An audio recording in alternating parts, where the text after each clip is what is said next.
के एक पुराने और परित्यक्त होटल के बारे में अजीब अजीब खबरें फैल रही थीं। लोगों का कहना था कि रात के 12 बजे वहां से चीखों की आवाजें आती हैं और कोई भी रात में वहां जाने की हिम्मत नहीं करता। हमारी कहानी का हीरो अर्जुन एक युवा अर्बेन एक्सप्लोरर और यूट्यूबर था जो हमेशा रहस्यमय और पैरानॉर्मल मामलों को खोजने के लिए जाना जाता था। उसने ठान लिया कि वह इस होटल की असली कहानी सबके सामने लाएगा और अपने कैमरा और रिकॉर्डर के साथ वहां पहुंचा। जैसे ही अर्जुन होटल के अंदर घुसता है, उसे हवा में ठंडक और अजीब सी फीलिंग महसूस होती है। हर कॉरिडोर में पुरानी तस्वीरें, फीकी पेंटिंग्स और टूटे हुए फर्नीचर के साए दिखाई देते हैं। कैमरे के लेंस में ऐसा लगता है जैसे कोई अदृश्य उपस्थिति उसे फॉलो कर रही हो। अर्जुन थोड़ा नर्वस होता है, लेकिन क्यूरियोसिटी उसे आगे बढ़ने पर मजबूर करती है। उसका रिकॉर्डर हर 5 से 10 सेकंड में अजीब आवाजें कैप्चर करता, बिन किसी के कदमों की आवाज, फुसफुसाहटें और कभी-कभी बच्चे की रोने जैसी आवाज। अर्जुन को एक सीक्रेट रूम का क्लू मिलता है, जहां पहले होटल के मालिक और स्टाफ की डायरी रखी हुई थी।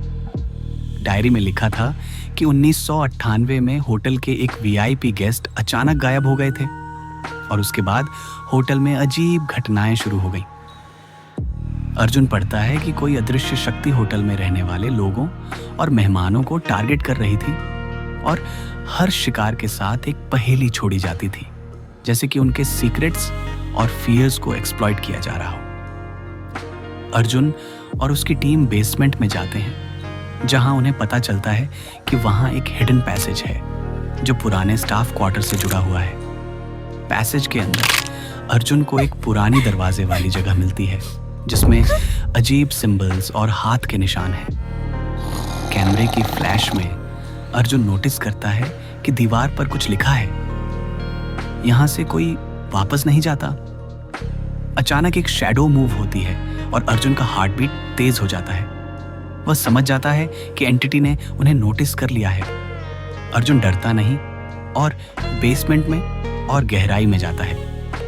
वहां उसे एक कमरे में पुराने मिरर्स मिलते हैं और हर मिरर में डिस्टॉर्टेड रिफ्लेक्शन दिखाई देता है, जैसे मिरर्स उसकी डार्केस्ट फियर्स को प्रोजेक्ट कर रहे हों।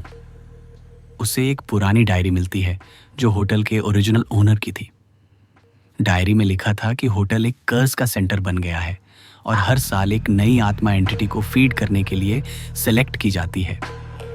अर्जुन समझ जाता है कि यह एंटिटी सिर्फ गोस्ट्स नहीं, बल्कि ह्यूमन फियर्स को कंज्यूम करती है और उन्हें ट्रैप करती है।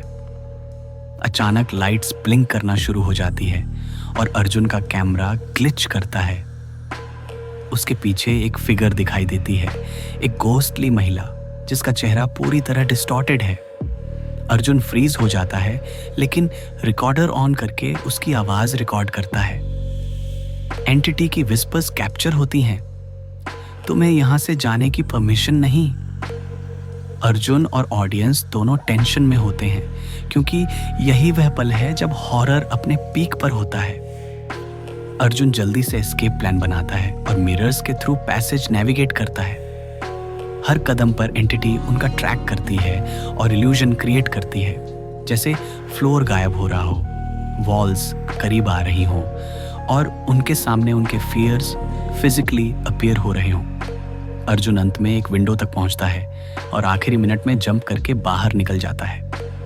कैमरे के लेंस में दिखाई देता है कि एंटिटी उसके पीछे खड़ी है, साइलेंट और वॉचिंग, और वार्निंग देती है, अभी सिर्फ शुरुआत है, मैं फिर आऊंगी। कहानी का अंत अर्जुन के कमरे में होता है, जहां वह वीडियो एडिट कर रहा होता है। जब वीडियो अपलोड करता है, उसे एक अनोनिमस ईमेल आता है, तुमने सरवाइव कर लिया, लेकिन एंटिटी अब तुम्हारे चैनल को टारगेट करेगी। अर्जुन का एक्सप्रेशन डर और डिटर्मिनेशन का मिक्स होता है। उसने डिसाइड किया कि वह आगे भी एक्सप्लोर करेगा, लेकिन अब और भी केयरफुल होगा। आउट्रो में अर्जुन ऑडियंस से कहता है, यह सिर्फ शुरुआत है। अगर आप सच में डेयरिंग हैं तो अगला वीडियो मिस मत करना। स्टे ट्यून्ड और सब्सक्राइब करना मत भूलना।